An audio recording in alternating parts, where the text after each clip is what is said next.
Support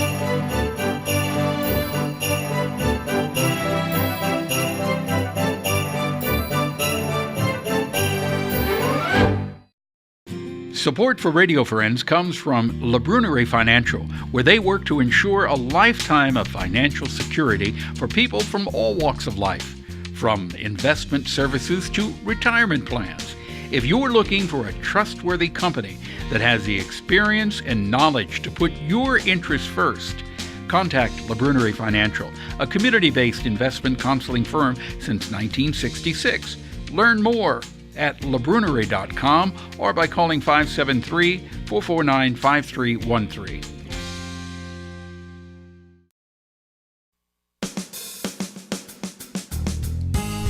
Good morning and welcome to Radio Friends on December the 31st, the last day of 2018. Good to have you with us. And we're going to kind of look back over this year. I don't know how to introduce my guest this morning because I've had the greatest respect for him over the years, over many years. Hank Waters, you used to write a column 7 days a week for what, 100 years at the Tribune? At least 100. I lost track. You're still writing a couple of columns a week, right? That's right. Two, more or less. But I always look to you. I used to enjoy reading your columns so much because I always look to you for knowledge. And I say this as a compliment, Hank. Mm-hmm. When you seem like the guy who is level-headed and said, I get all worked up about things. Just calm down. Things are not quite. That's been the theme of your columns over the years. Things are not quite as bad as they seem. I think that's particularly true lately because a lot of my friends think things are terrible. And one of my favorite phrases that I've adopted recently to advise, not the right word, but to comment with my liberal friends, and I have some of those. Yeah. Is I admonish them and tell them you cannot do your civic duty from a fetal position. Stay alert and awake and engaged, and things are going to work out. So you always take a positive look on, no matter where we are, there's a silver lining to everything, isn't there? Well, there is. I mean, things are not always entirely bad. Plus, people worry about Donald Trump if you happen to be referring to Individual One, which everybody is. That's what is called now, Individual One. Individual One. And, one thing about him that you have to understand is that he's pretty transparent. You can see what you're getting, which some people don't like, but suppose he was good at it and he could sneak up on us. Wouldn't that be worse? Yeah. So there. Okay. All right. He feels better already, folks. Right. Now we can go forward. Now let's talk local issues here. What have you seen with the city of Columbia this year? Oh, this is the ebb and flow of local governance is with what we're seeing. I think the city's in better shape than some people worry about. It's been competently run. All of our enterprise efforts at the city are being conducted pretty well. Everything's okay. I'm not too worried about it. The city has a pretty good rating with Human Rights Commission. Yeah. City comes out, what was it, with a 100% or an A+? I can't remember, but it's done well. There has been, I think, an improvement in the relationship between, say, the police department and some of the people from the neighborhoods. Mm-hmm. And some of that has to do with the Citizens Police Review Commission. You remember that? Yes, I do. And that started off, and everybody was worried about how that was going to make the police department look bad. And I give Chief Burton some credit for having participated in that eagerly. He appeared and gave his explanations when there were complaints about the internal disciplinary reviews that the department was making. And I think there's been less overt concern since then. Mm-hmm. People are kind of reacting positively to that. What about the scooters on the city street? I don't know. There they are. I don't ride scooters. them. You can understand that I'm not You don't ride those scooters. I'm not an experienced scooter rider or commentator.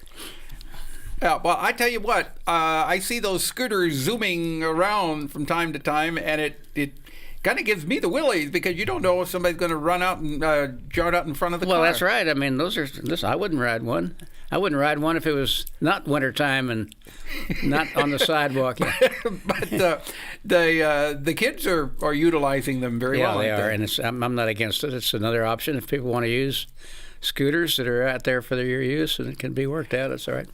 What would you say has been the biggest issue locally in 2018?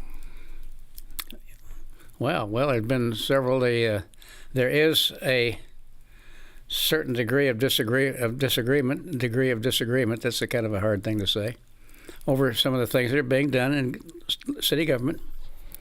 I'm not as concerned as some people seem to be, but of course, if you're talking about local, that kind of takes the individual one off the map, which is he almost, one good thing about Donald Trump, he sort of usurps the news. He does, doesn't he? Yeah, it kind of takes all the other troubles away. Oh, by the way, I'd forgotten about that such and such that I used to worry about so much. Now I've got him to worry about. Right. Yeah, I like the way you put that because that's true. He's pretty much consuming of everyone's attention. That's right. And we must keep our eyes open locally. You know, a lot of times people forget about how important those midterm elections are, too. It wasn't a presidential election, but it was a midterm election, and not as many people tend to vote. But this year was different, wasn't it? It was, and I think it showed a little bit of a spike. Indicator, yes, an indication of people's discomfort. And, of course, we changed the majority in the House, which is going to make a difference, House of Representatives. So, well, in your years that you've been observing, Hank, why do you think more people do not exercise their privilege that we have to vote?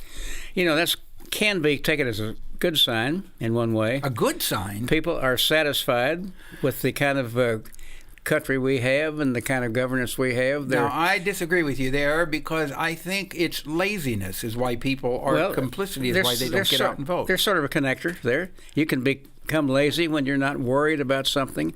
People go to the polls and maybe in Venezuela when they think that the country is about to die, whereas we don't have that motivation here in the U.S. I'm not saying it's a good thing not to vote. It's just that it's not a sign of the end of the world. Well, nothing with you is a sign of the end of the world. That's what I like about you. But usually I agree with everything you say. But you found something to disagree with. That's good. Yeah. You're going to be okay. The voting issue does bother me that more of us do not get out and vote at every election. You realize people are dying in other parts of the world just for the privilege to vote. That's exactly right.